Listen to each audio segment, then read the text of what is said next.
Hey, this is Laura from the Table Rock Podcast Studio here in Hollister, Missouri, and I've got a great show for you guys today. I've got Mike here. He is from a company in Nixa called Shoot, Don't Shoot.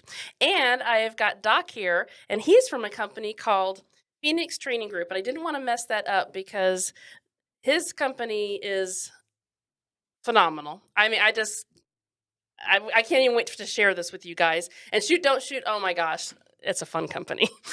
I know you guys have a very serious mission, but I'm telling you, for our viewers coming to town or people who just want to learn or companies who want to use you, fantastic.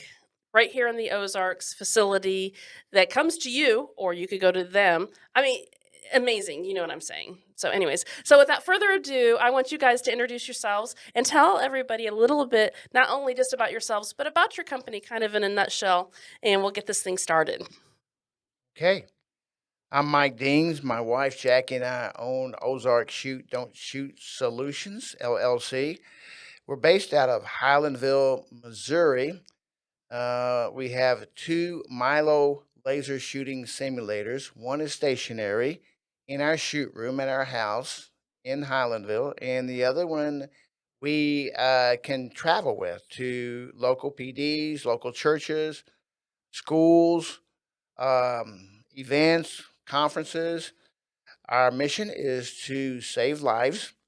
We train law enforcement, civilians, church security, teachers, SROs, workplace violence. We want to make people safe in this year of 2022. We all know what's going on now. Every day, every week, there's active shooters. You need to prepare and prep now. Train before it's too late. We do not shoot with live ammo. It's all lasers, so it's really friendly to the newcomer in the gun world. When they are not sure if they want to carry a weapon, they're kind of scared of the recoil and the noise. Our weapons do not recoil. There's no live ammo, no ammo cost. You shoot 1,000 rounds with us, you save $1,000. And there you How go. good is that? That's right. And it's very safe. We can do date night, family night. We can do serious scenarios. We can do fun stuff, zombies, targets, competition. It's just a lot of fun, but it's the greatest tool to use to prepare yourself to learn how to live and operate defensively. We concentrate not really how you shoot or your accuracy. We concentrate on that critical, decisive decision in a split second. So no matter how good you are at the range, if you shoot the wrong person, you're in trouble. Yes. Okay? So know when to shoot, when not to shoot, when to draw your weapon, when to return it, when to stop shooting, what to say afterwards to 911 and to officers. Insurance coverage, do you have that? Do you have an attorney, a vetted homicide attorney you can call at 2 a.m. or 2 p.m.?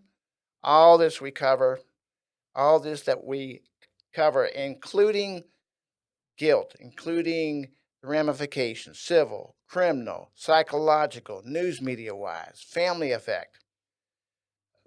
One more thing I'll say is your event is not over when the last round leaves your barrel. It's just begun Oh, for yeah. years. Yeah. Wow. And you brought up a lot of points that I don't think people even think about. And I mean, like, really, when I was talking about it to the beginning, going, "Oh, how much fun is it?" Because I've done your simulations, and they are a lot of fun. But you're right. There is when this is the real deal, and there's something going down. You're at Walmart shopping, and there's an active shooter, and you have to take stuff. You've been trained, but not only that, you're right. That's just the beginning because now you have all the aftermath of everything that's going to come after that. And that is awesome Correct. that you include that in your training. Wow, that's great. And Doc, you kind of have something along the lines of before you even get to this point of an active shooter. So tell us a little bit about your business. Right. It's Phoenix Training Group. I developed it in 1977, and that was out of frustration because I worked in psychiatric facilities. And at that time in the nation, there was no standardized program of how to de-escalate patients and people coming into the ER that were drunk, on drugs, have psychosis. And there was no standardized program, so every hospital was just making it up as they go. And I just didn't want that to be the case, and I wanted to develop a program. So I Mhm. developed a program. It became what's called MAB, or Management of Assaultive Behavior. Mhm. And then other hospitals started using it, and more hospitals started using it, and it became standardized. And then I took it out to California, launched it in the state hospital system in California, and more hospitals started to adopt it. And then it just went nationwide after that. So it's in every Wow. state of the country now. It was recognized as MAB, Management of Assaultive Behavior. And then years later, I switched it to MAB Pro, which Mhm. is the professional version of MAB. Mhm. Mhm. And then later on, years went on, and we redeveloped it to encompass federal and law enforcement, and target stores, and airlines, and anywhere that you run into cranky people, how to de-escalate them, how Mhm. not to escalate that person. So we do every industry, including schools, and then we get into active shooter prevention training, and then a lot of times we go in afterwards after an active shooter. We do post forensic analysis on that. We do behavioral profiling, and then a lot of the bread and butter is the negotiation, the crisis and hostage negotiation training that we. That is a lot to unpack right there. Holy cow. Well, and you know what? Because coming from a nursing background, you're boy, you said hospitals. Yes, I absolutely get that. And I've been through several of the de-escalation trainings, and we were talking earlier, and it just seems that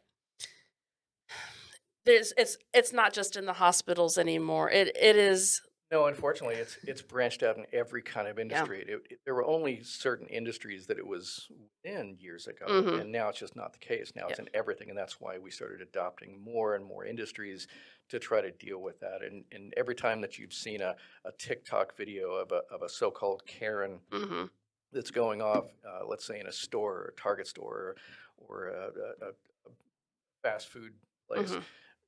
typically you'll see the person in the store getting escalated by the actual people that run the store, Yes.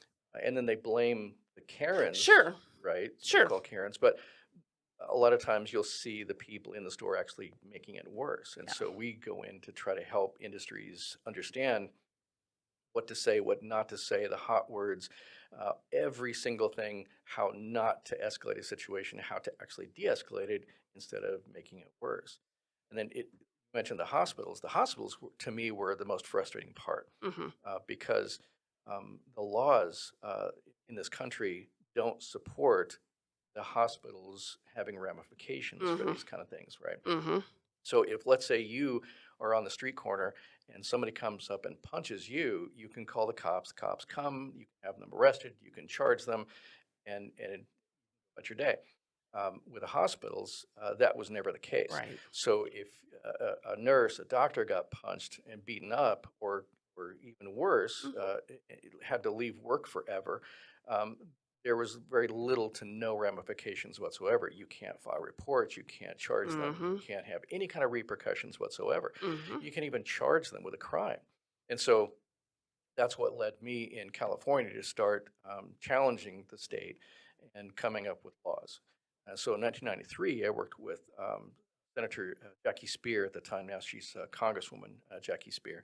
And we came up with the very first standardized law that helped healthcare workers actually have a voice like that. And that Nice. became the AB 508 law. And she took, Jackie Spear took my program and used that as a template to then incorporate that into the law itself. And then from there, we developed the 30 law, the AB 1083 law, the SB 1299 law with Alex Padilla, Oh, and wow. now working on national laws right Mhm. now. So now we're working on the HR 1309 law, and that's a national version of the state laws. And now, since I'm now in Missouri, because I went out to California Mhm. since 1980 Mhm. until about a month ago, and I moved back to the Ozarks because I grew up in the Ozarks, Mhm. and the actual MAB training was more in here, and then Mhm. I took it to California. Now I'm back. I moved back about a month ago, and I've already started meeting with senators and potential congressmen, and people that could actually help develop the laws here because we're a little bit behind in Missouri. So Mhm. all we have to do is just kind of take the templates that we developed in California and apply them here to try to prevent and give more voice and repercussions to healthcare here. Well, that's fantastic. And something you said that really struck me was that, we talk about the Karen, and how in the workplace people are actually provoking, especially when they're sitting there with a camera because they see this as an opportunity to promote their YouTube or TikTok or whatever they've got. And they're sitting there videotaping, escalating the situation. And it's not just in the stores, it's on the street. Right. You see them on the street in the Right. literally Oh, out in oh, the you're open. absolutely right about that, and that's the observation that a lot of people aren't getting, Mhm. is that we do a lot of research with my company, and we piggyback on other universities' data research, and this is something that is very new Mhm. to mankind Mhm. right now, and this is kind of what we're realizing is up until this point, since the dawn of man, um, humans try to avoid conflict. Sure. Right? They try to, as much as they want to avoid that big woolly mammoth because it Mhm. might kill them. And so mankind has tried to avoid conflict all the way up to now. Mhm. And so right now we're seeing a shift in this dynamic that people are not just advocating for the conflict, they're actually creating and promoting and working to develop more conflict because they get something out of it. Sure. They get views, they get likes, they get money. And so this is something that's kind of new for our society right now is that there's an entire society of people going out there and provoking conflict so they get something from that. And researchers are going, okay, this is brand new. We've never really seen this before and we don't know what to do with it Sure. because it's so out of control right Sure. now. Well, and if we look forward, we look past right now and look to the future, guess what? These people who are instigating, they're going to be legally responsible for that behavior. It is going to turn. I believe that. Yeah, I absolutely believe that. You cannot sit there and provoke people. It's like there was a viral thing about, I don't know if it was Mike Tyson or some boxer, but the guy's provoking him on the plane. And guess what? Mhm. He got in trouble, Right. not the boxer. And I'm like, And nobody that, was expecting that, by the way. They oh, were expecting yeah, the country was expecting, Mike to get, in trouble for yeah, that, and it was kind of a windfall when it wasn't the case, because that's naturally what would have yeah, happened before, but yeah. now that kinda, That, like you're saying, kinda yeah. turns the tables a little bit. Yeah, it does. And so that leads us right back to what you do, Mike, Mhm. because now when we are in situations where people they've been instigated, they're spun up and my gosh, we know it can go out of control in an instant. You've got a training that people can sit back and logically think about this situation and not get caught up into the emotion or the momentum of it. Think about it because they've been through your training and they can hopefully restrain what's gonna about to happen, and if someone does pull a gun, they know how to react in this situation. I think the dynamics that have changed for Mike's organization now are the laws now are changing about gun ownership Mhm. and actually carrying weapons.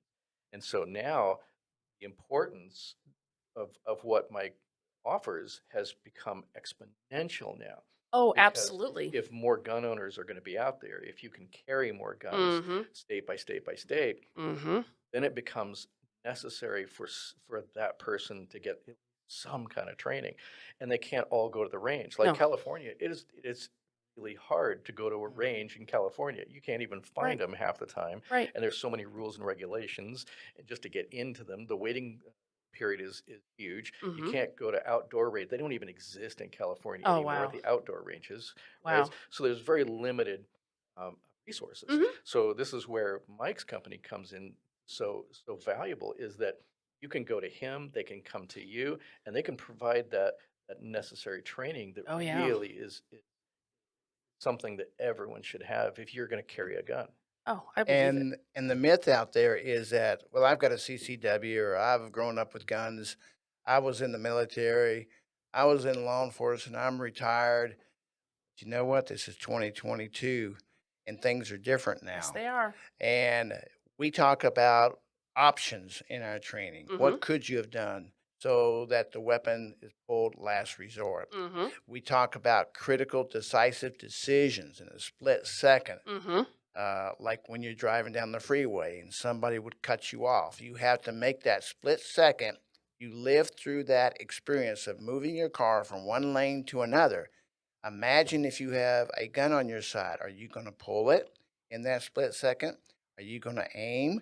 Is that person standing in an aisleway in a church with your family and friends within 5 feet, Mhm. 3 feet? Mhm. Are you going to shoot before he uses that knife in his hand or afterwards? Are you going to give that person a chance to determine what's going to happen in the next 3 seconds? Or are you going to be proactive and stop him Mhm. from shooting one or two people before Yeah. you open fire? Yeah. Because you have to live with your actions and your inactions for the rest of your life if you live through it. Absolutely.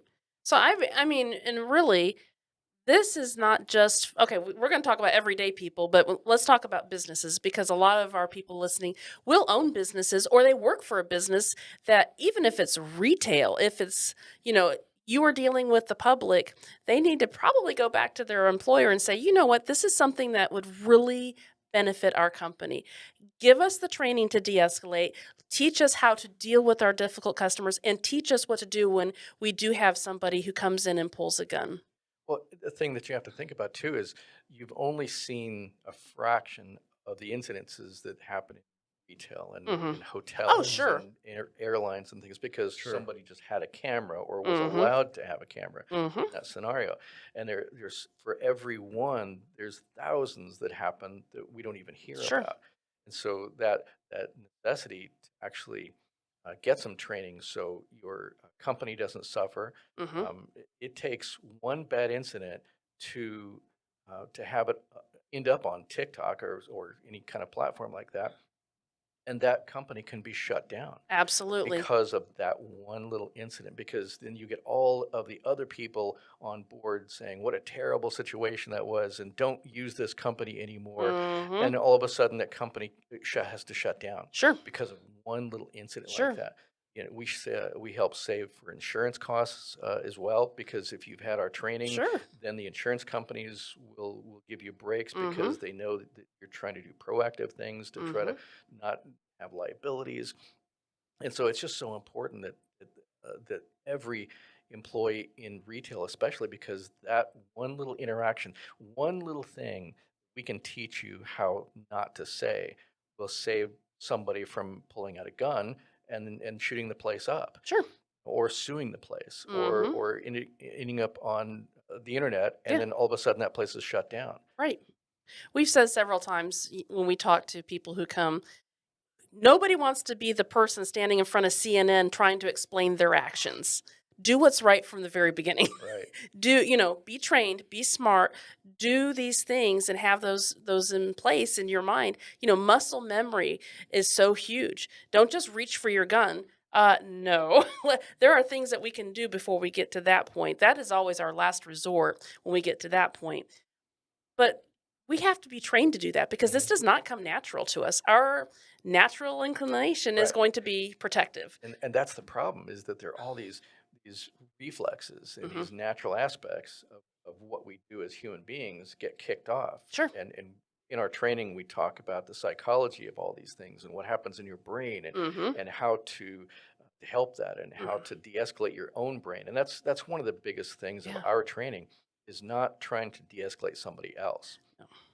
The crux of our training is how to de-escalate yourself first Mhm. before you try to de-escalate that person Sure. because that's primarily all the data that we've done or have access to has proven something we've known all along, which is that the person that you're trying to de-escalate isn't the person that usually makes it worse. Right. It's the person, your reaction to that person or situation Mhm. is what actually makes it worse like that. Absolutely. So it's a lot of self-reflection, a lot of psychology, a lot of profiling Mhm. yourself and understanding what happens with your brain and then how to de-escalate yourself and then you'll be able to de-escalate somebody else.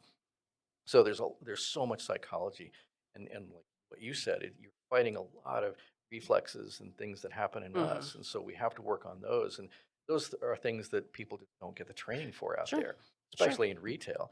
And the retail people that own stores.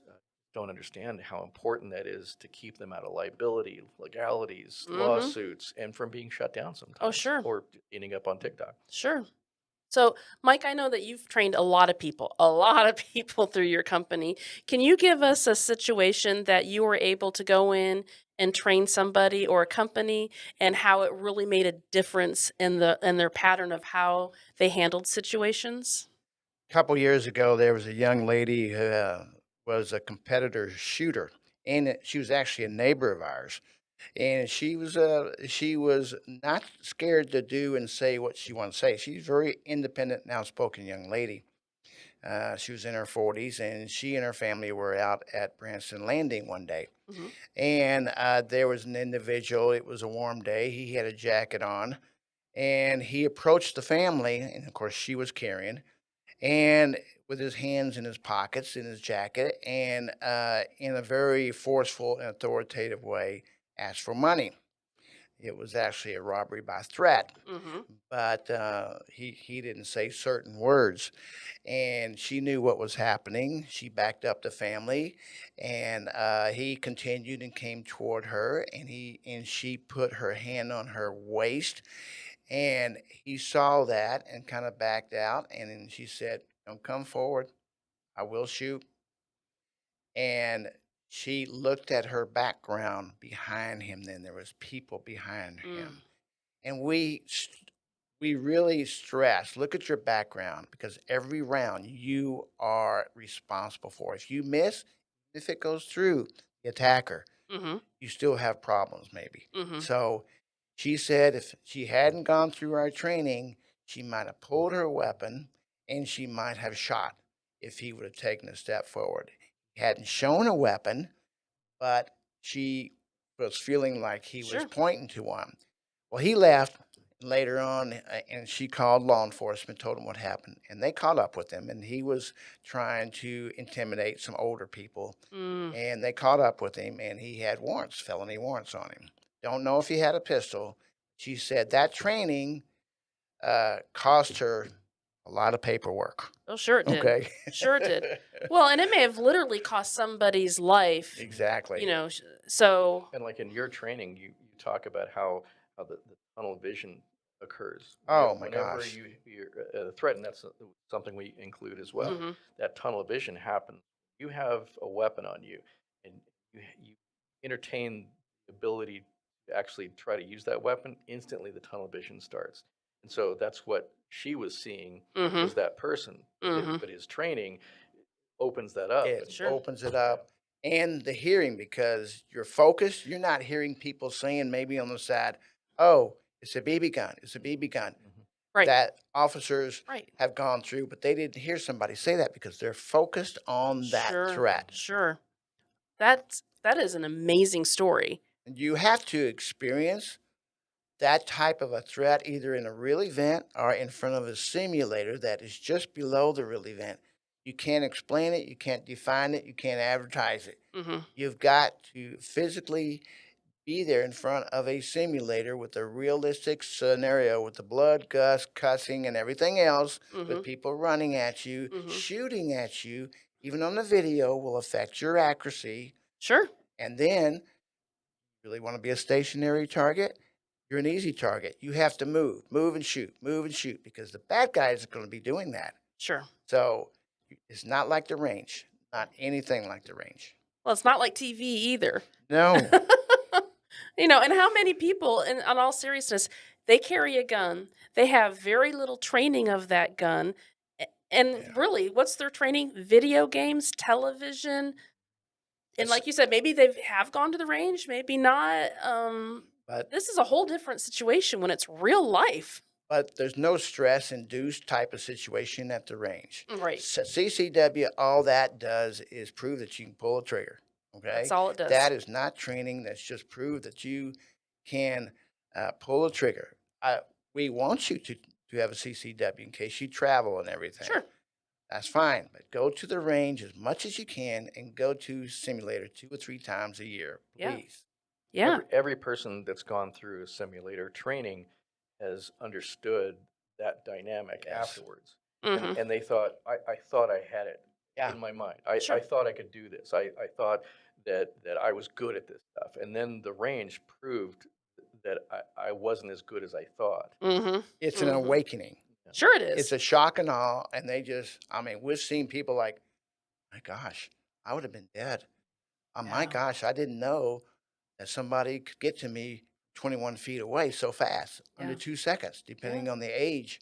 Okay. Yeah, and the simulator, they shot all the grandmas that were in the simulation. Yeah. Right.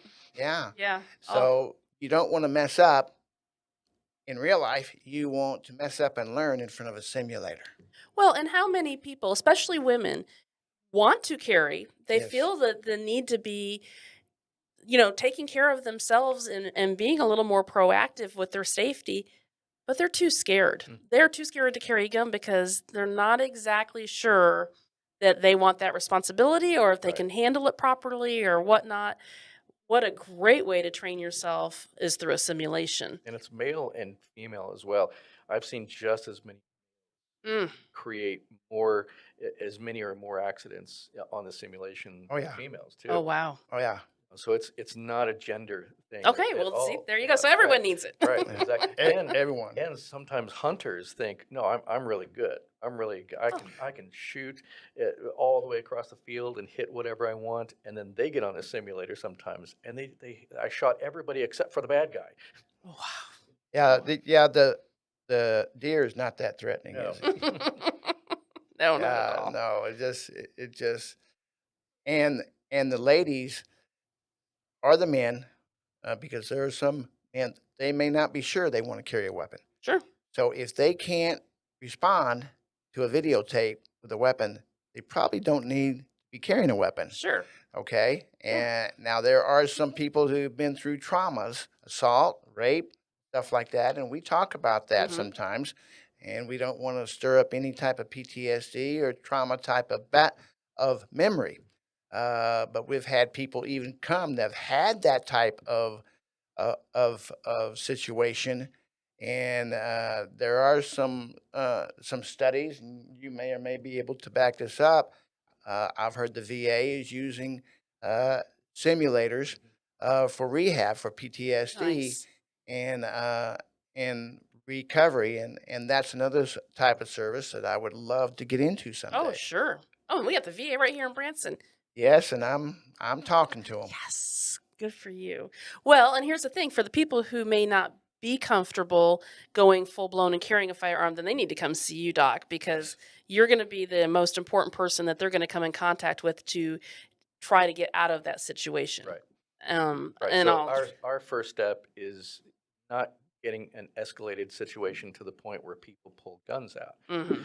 whether it's retail, whether it's on Sure. the street, whether it's in hospital. And our bread and butter are our hospitals all across the country, and that's the issue with hospitals. Say a large hospital, maybe they have 400 beds in that hospital, Mhm. and, and let's say at full capacity, all 400 people are in crisis, Sure. right? For every single patient that's in crisis, you've got maybe 5 to 10 family and friends that are in crisis with that person. Sure. So you've got now exponentially thousands and thousands of people in crisis at a hospital dealing with all this things that are going on in their heads, not to mention the staff that are going through Sure. crisis and the people that come into a hospital in crisis just because they have issues, Sure. like the Tulsa situation. And Sure. those are things that we deal with all the time. And so hospitals are a center dealing with crisis every single day, 24 hours a day. And so it actually it's a magnet for people in crisis. Mhm. And so this is why there's so much crisis and so many injuries, so many deaths that happen within the hospital setting. Sure. And so our program comes in and tries to reduce in every kind of aspect of how to de-escalate every single situation from the very moment they walk in and talk to the readers or the volunteers or the pink ladies Mhm. or the registration process, Mhm. because that one interaction, a person comes through the door and the first person they meet is typically how things are going to go for the rest of their stay, My or gosh, that's so the true. rest of their visitation, or Yes. whatever. And so those are the people. It has to start from the very beginning to exponentially then create a ripple effect of Mhm. positivity instead of a ripple effect of negativity. And so that's Yeah. kind of what we teach. We teach that I kind of refer to it as viral education. Mhm. It creates a ripple effect, and you have the ability to create a negative or a positive ripple effect that goes on for hours, days, weeks, months, and that one person may get a bad experience, then festers and festers and festers, and then 3 months later brings a gun back and goes after a doctor because of that Sure. interaction that they had. And those are the things that people don't think about. Sure. And those are the things that we set in motion. Mhm. So a lot of times people don't know that they have created that good dynamic Mhm. because they de-escalated somebody, they had a good experience, and they went on their way. Sure. And so it's kind of like paying insurance every month. It's like we don't like to, but just in case something happens, Yeah. it's good to have it.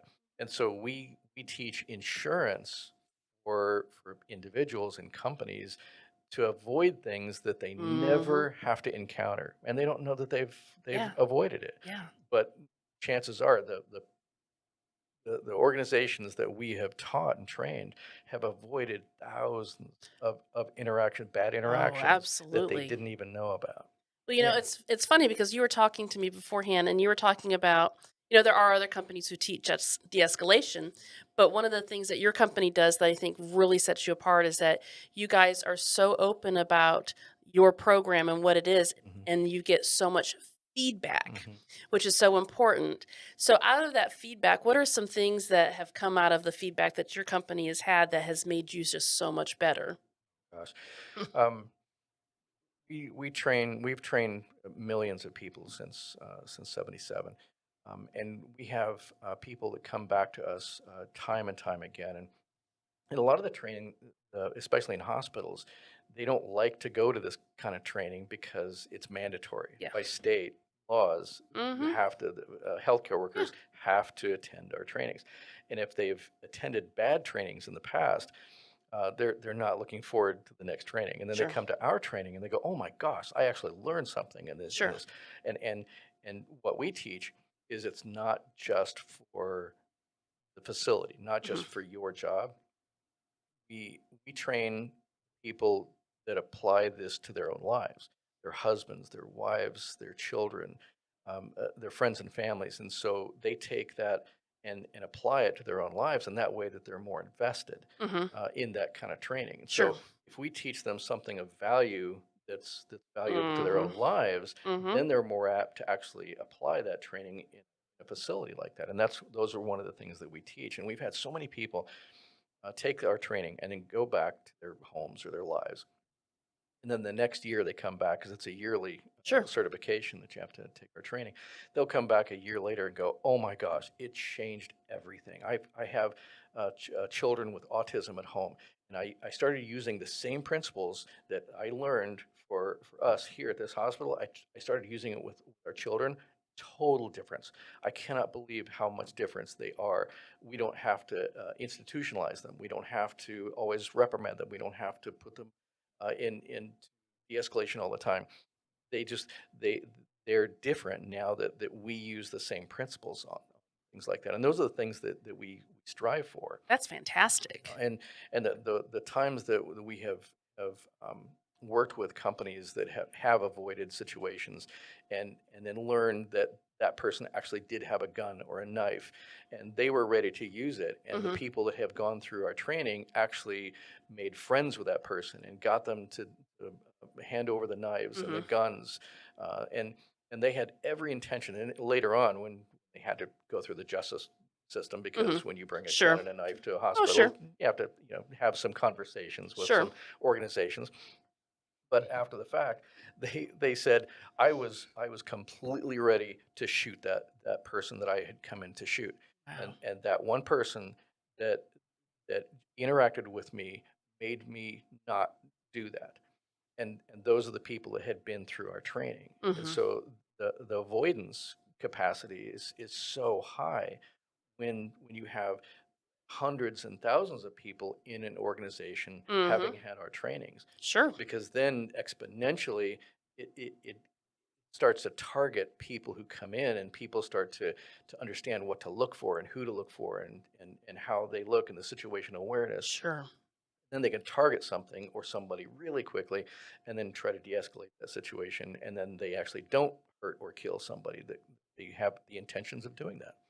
I really think that it's really timely and needed that Doc and his company has partnered with our company, Ozark Shoot, at this time because of the subject of mental illness, Mm-hmm. the events of active shooters. There are a time to talk. There is a time to negotiate. Mm-hmm. But when bodies are on the ground at a school, Yeah. when bodies are on the ground at a parade on the 4th of July, talking is over. Yeah. You need to stop that threat Yes. and save lives. And this is what we're both involved in. And I think that we can, his type of training and ours is a change of life type of experience and life saving. Well, and I love what you guys talked about. It is it's about us.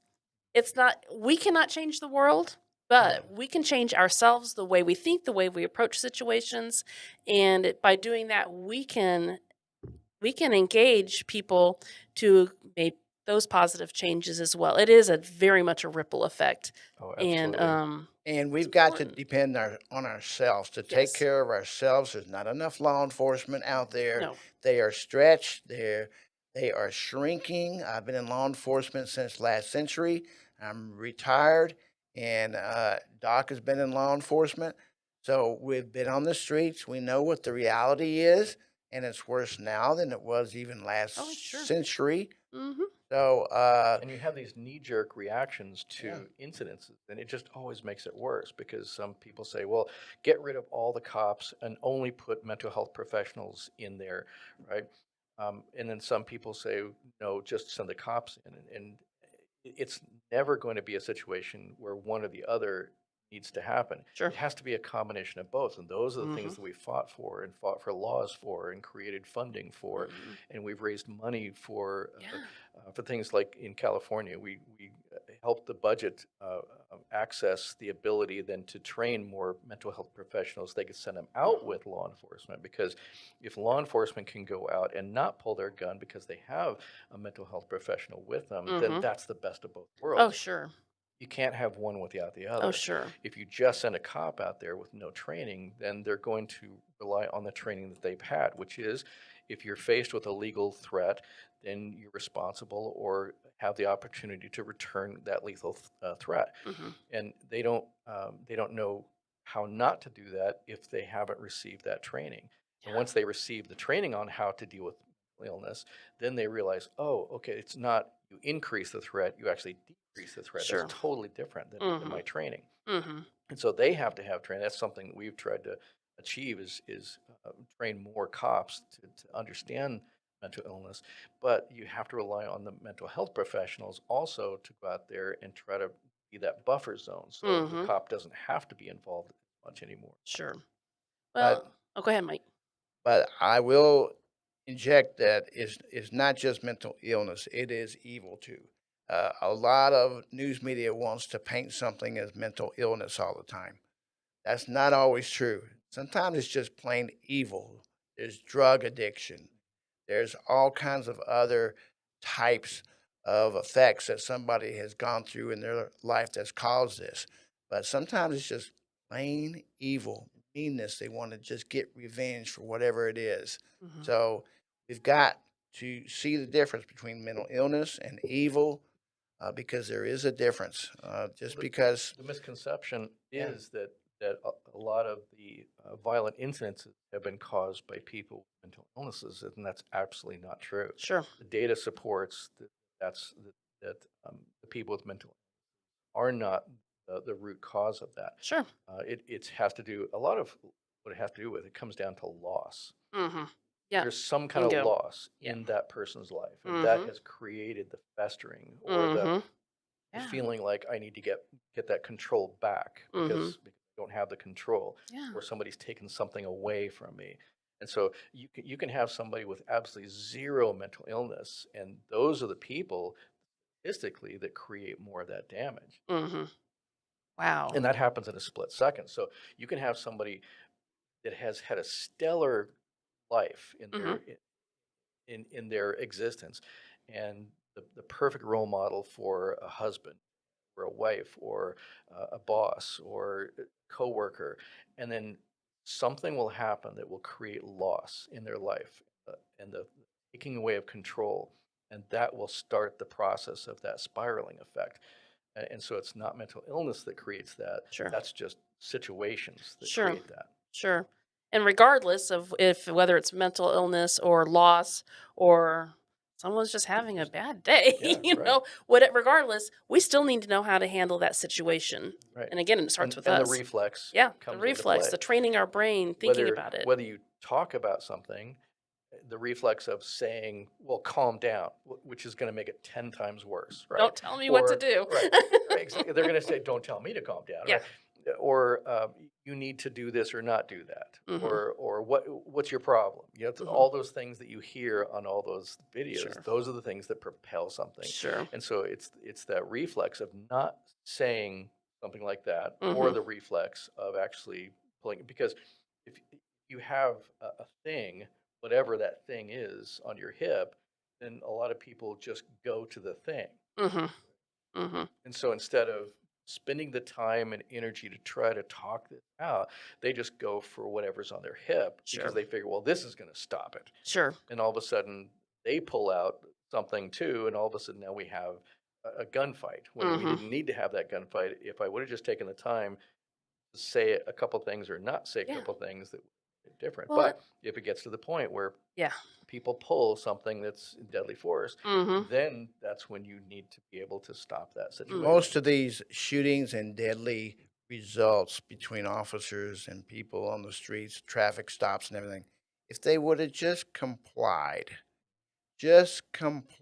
instead of trying to fight it out on the streets, 98% of those shootings and those terrible events that evolved over time where officers went too far or whatever, those events would not have occurred and gone that far if people would just comply and respect authority. Parents have 18 years to train and take care of their kids. Okay. Officers go through 6 months of training, Yeah. and then each year they get better. Usually they're not a well-rounded officer for at least 5 years in a And big learning the city. job. Oh, yeah, Right. You absolutely. learning the job and talking to people, learning about people. In a small city, it may take you 10 or 20 years to reach that level from a big city officer. But it's the parents' job if you have two parents, and that's another problem. If you have parents, their job to raise that child in a moral way so that they don't grow up and not comply someday and get killed. Well, then that goes right back to you, Doc. Exactly. I mean, Right. here you go. I mean, this is a very circular thing. It comes back. Well, and we've got kids who maybe they have autism, maybe they've got behavioral issues, maybe they've been through trauma of divorce. I mean, my goodness, you can Sure. just go down the laundry list of it all. But again, they're kids. Right. So as a parent, why don't we help our kids by helping ourselves? Get the Right. training that we need to learn how to handle our kids and redirect them. Redirect their thinking, help change their way of thinking. Right. Exactly. And that's something that we try to work with individuals, is that some people are just going to the art.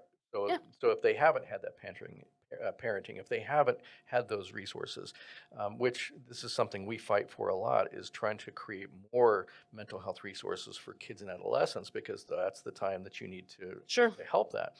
Unfortunately, we've taken a lot of those resources away. So the resources that we were fighting for, because we saw them being taken away in the 80s and 90s, now we're seeing the result of those resources being taken away, because we have a lot of adults that are career uh, criminals, Sure. or causing a lot of problems like that. And so uh, we try to arrest it in the very beginning, understanding, well, they're going to do what they're going to do. So we have to understand they're just going to do what they're going to do. So it's up to me to try to de-escalate the Sure. situation. I understand that they've had a hard life and they're going to challenge authority, and I've got to understand that. It's got to be me that de-escalates myself and doesn't react to that. Absolutely, because regardless of who they are, Right. it all comes down to how Right. you react and change, or not change, but your whole demeanor, your whole language, everything about you can either Correct. end that Oh, situation or take it a even completely just that different we direction. teach about micro expressions Mhm. and how one little expression that the face Oh, creates yeah. can set somebody off, and people don't know Exactly. that because these are all subconscious things that our face does, and we have this disapproval look that instantly makes somebody go off, right? And then they start yelling and screaming and they attack the person that did that, and then the person that gets attacked will blame that person for going off and trying to attack them when it Sure. was actually me Yeah. that created that Yes. dynamic in the first place, but we Yes. don't know that. And Yes. we walk away going, "Well, I did everything I should have done," Oh, and and not know that I actually no, I actually did have that little micro expression that created that reaction with them, and then they attacked me because of that. And those are the things that we teach in our trainings. An example, road rage is a good example of that, right? If you shoot the finger at somebody, you cut them off, body language, physical language, they can read your lips. mhm. And so we we have scenarios for road rage, home intrusion, church security. We are even making our own videos now, Nice. and CCW holders for robbery, and just all kinds of good, serious stuff and fun stuff. Uh, just in case, last resort. And there's always an option where you can retreat, Mhm. but uh, don't just lay down and be a sheep. We are talking about being a sheepdog. You fight or you take a flight, Mhm. okay? Fight or flight is important. Do not lay down. Do not play like you're asleep, okay? It makes it easier for the Sure. attacker. Sure it does. One of the things that we talk about in our training, and it directly blends in Mike's, is that there's always something behind the behavior, and Mhm. this is something that we train in crisis and hostage negotiation. There's always something that's behind the behavior. There's a reason why they're doing what they're doing. So a lot of people just react to the crisis, the yelling, the screaming, the throwing, the cutting if Mhm. they're suicidality. And so they react to the crisis instead of react to what's the reason why they're doing that. Mhm. Mhm. And so our brains are kind of designed to react to that crisis. Oh my God, it's a crisis. They're doing this, and that needs to stop right now. Right. When it doesn't really need to stop. We need to understand there's a reason why they're doing it, and that's where we try to go. There's Sure. always some reason. People don't arbitrarily just do these kind of Right. things against other people. There's something that was the origin, and that's what we try to get to. The origin of why they're doing Mhm. what they do. Uh, and then pinpoint it and work with it. That oftentimes de escalates the situation because we've gone to the root. If somebody says, put the knife down, negotiators never say that because put the knife down, put the gun down, like you see on TV. We never say that. Because if you say that, you put all the power into their hands now because that's the power that they have. Sure. And now they know that this is powerful to us. Sure. And so we never even focus on the weapon. We focus Mhm. on what's going on that made us get here today. Sure. What got you here that makes you feel the need to get our attention like that? Mhm. And Mhm. those are the kind of things that we work with, that there's always some reason why somebody does. And oftentimes we just don't understand the reason of why they're doing what they're doing. If we Sure. understood that, we'd go, oh, see, now Yeah. that makes total sense. Sure. I totally understand why you would feel the way that you feel, and you have every right to feel that. Mhm. Right? Do you have time for a short story? I would love to hear a short Yeah. story. There, there, there's a story and even negotiators, we learn as we go, lessons. I would hope so. Right. And we're We all not do. just like the be all end all of this kind of stuff. We learn every single day. It's all Yeah. about the learning Yes. process. I learn from my students every Oh, single day, every single yes. time I train. Yes. And so it's always an evolving process, right? And so there's a story that I tell in my trainings that directly relates to if you knew what was behind that behavior, you'd understand why that person does what they do, right? Mm-hmm. Um, where my mom used to live, there was a kind of a s- a s- street that was kind of a U, and not a fast street. So it was a very slow street. And it was all just houses along the way, and a lot of kids play on that because since it's a U, then there's not through traffic. Sure. So a lot of kids play on those streets. And so I was visiting my mom one time, and I was driving around, and there was this big diesel truck, one of those big dually trucks, pickups, right? Mm-hmm. And it was parked halfway into the road, and and I had to actually drive around it. Now he's got plenty of room. He's got a driveway. He's got a yard. He can actually Sure. fit, right? But he parked halfway into the street. I'm going, why is he doing that? That's ridiculous. Oh my gosh. I actually had to drive around his truck to continue up to the street. And when I came back to my mom's, I said, that guy over there, he parks his truck right in. And she goes, I know, does that every day. You have to drive around that silly truck like that. And I go, well, that's really omnipotent. That's really unfair to people because they have to because he wants to park his truck like that. You know, that you have to drive around his silly truck like that. I said, well, have you called the police? And she says, yes, I called a couple of times, but nothing ever happened. I go around there, and that silly truck is still halfway in the road, and it's just a one lane little road like that. Yeah. And I go, well, I'm going to talk to that guy one of these days. And so a few days later, I'm driving around there. Sure enough, the truck's parked halfway in the road like that, and I see him in the yard. Right, Okay. and he's in his overalls and everything, and he's out working on something in his yard. I go, I'm going to stop. I'm going to stop and talk to that guy because that's just, I'm going to give him a piece of my mind and tell him that's not okay just to park your truck just because you want to eh, halfway into the street. And so I get out, and I'm thinking all the things I'm going to say, and I'm thinking all the things that he's going to say because I'm rehearsing. This Sure. this is called rehearsing failure, right? Mm. And so, because I know he's going to say something stupid, and I'm going to say something that's better than that, right? I have it all calculated in my Oh, mind, sure. and I come up there and I go, "Hi, my name's Doc, and are you the owner of that truck over there?" And he looked at, "There I am." And I go, "Is there some really good reason why you park halfway in the street like that?" And I'm waiting for it. I'm Mm-hmm. waiting for the stupid thing he's going to say, so Yeah. I can start saying something, right? Yeah. And he goes, "Well, yeah, there is. This street here, it's about like a 20 mile an hour street, and this old boy one time he comes down the street doing 60 miles an hour, Oh no. and you see that house right there? Well, there's a little 8-year-old girl over there. She was playing in the street, and that car zoomed down this street, didn't see her, hit her, Oh knocked no. her into the next house, the yard in the next house over, broke a ton of her bones. She was in the hospital for like 3 months, almost killed her. Oh It my was just a gosh. lucky she survived. And so after that day, I figured if I park my truck halfway in the street, people are going to have to slow down to get around my street. And then they wouldn't be hitting kids. Fantastic. And I'm standing there going, you keep doing that. Yeah. You keep right on doing that. And Yeah. I fully support that. And I got in my car and I went away. Yeah. Right? There you go. Because in my mind, I hadn't considered maybe there's a reason why he did that. Sure. Right? I just was annoyed at the fact that he did it. Mm-hmm. Right? Does that make sense? It makes perfect Right? sense. He was a protector. Right. He was, and I He just was a didn't know protector. that. Yeah. Right?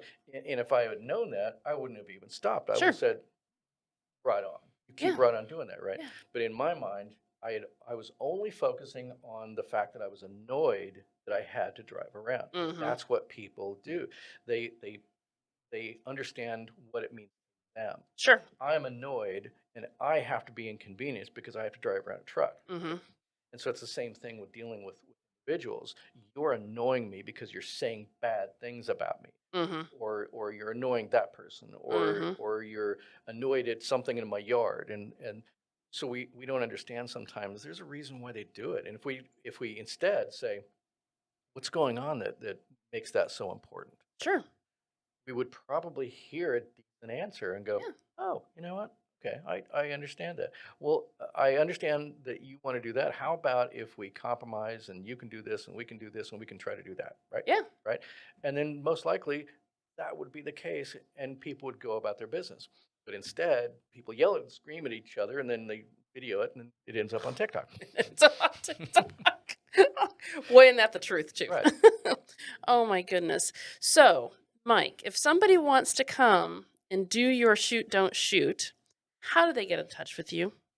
We have a website, ozarkshoot.com, and you can go to our website. You can see our prices and what type of courses we have for law enforcement, SROs, church security, and civilians.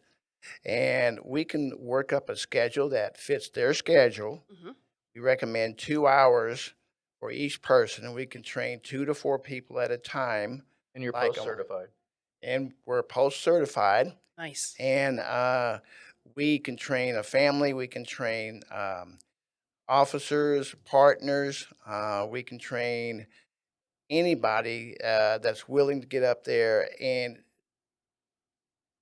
really recognize where they need help and admit it Hmm. and see that, hey, I really do need this.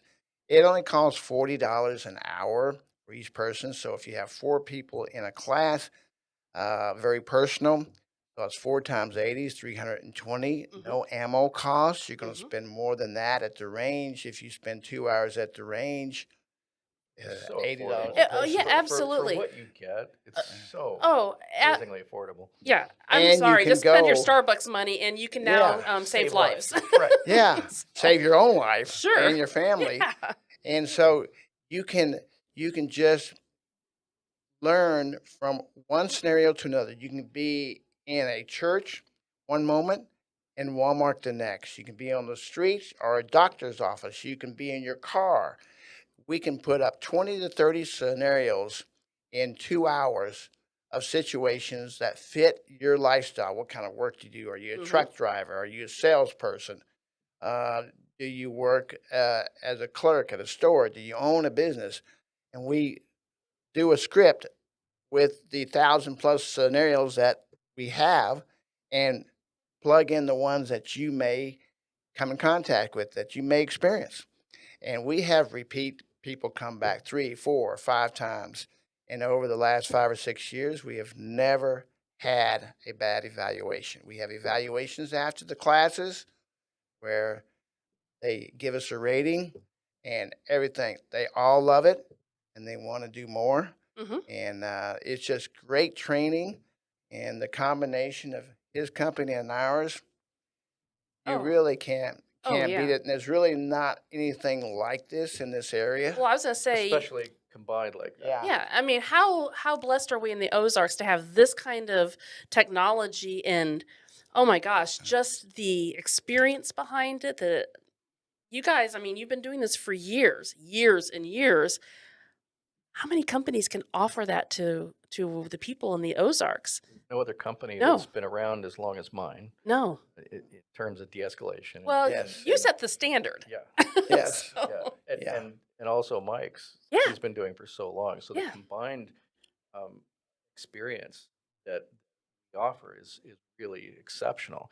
And my my main office is in California still, and Mhm, we run it out of California, but I'm mhm, opening a new office here in the Ozarks. mhm. And so I want to make sure that any kind of organization or this is served in some kind of way here because we're nationwide, we do it in every state, Mhm. but there's something lacking here in the Yeah. Ozarks that I really want to try to help out. No, and there is. There truly is. So, Especially uh, the fact that this is a tourist area oh, and you deal with so many say no more. tourists Say no more. who do not know how to behave.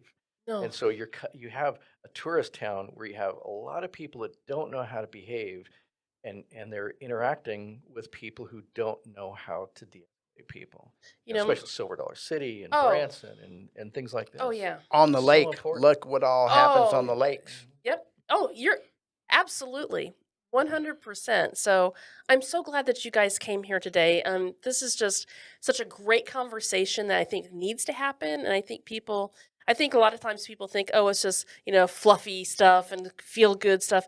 No, it's really not. We have our fluffy days. Well, Speak for yourself. but literally it's not a fluffy stuff. It's for you. This is for you in your best interest to do these things. And you guys make it so affordable. You make it fun because this doesn't have to be some depressing, down, beat yourself up type of situation. This is to make you a better person. No, and that's really important to our training too. We make sure that it's not a depressing subject matter that we go through. People they get the impact, but they laugh, they have fun, they see the importance of it, but we can go through those hills and valleys, Sure. and by the end of the class, people go, that was like a roller coaster ride. Oh my gosh, it's like I cried, I laughed, but I see the importance, and now I'm going to go back and I'm going to apply it to my patients, my coworkers, our company, whatever. Mm-hmm. You will not get bored. You will not fall asleep in our classes. Oh, no. Never. Well, thank you guys so much for coming. I'm so thankful. This was a great conversation, and I truly appreciate your time Sure, coming to our sure. studio to do this. Well, So- we appreciate you having us. Thank you Oh, so I much. appreciate absolutely. that. So And we- if anybody wants to get a hold of us, our website is phoenixtraininggroup.com. Okay. It's phoenixtraininggroup.com. And our phone number is 833 630 0300. That's our main office in California, but that serves here. It goes directly to me And too. we'll make here. sure we have all that stuff in the description. And for those watching the video, we'll have all of that on the screen for them to watch. And we do have photos and things that we're going to be inputting, Okay. during this conversation so that people can, it keeps their attention going, having all that stuff in there. So and thank you for sending all that information for us. I truly appreciate it. So. Yeah, and we're on Facebook and YouTube and Yeah. and our website ozarkshoot.com. This is fantastic. And hey, I think we have like over 500 videos on our YouTube, I think. yeah. Yeah, that's So fantastic. what an old sergeant used to stay on Hill Street Blues. What was his name, Doc? Do you remember the old No. sergeant? I don't remember. It was a long name. He said, "Hey, wait a minute. Be safe out there.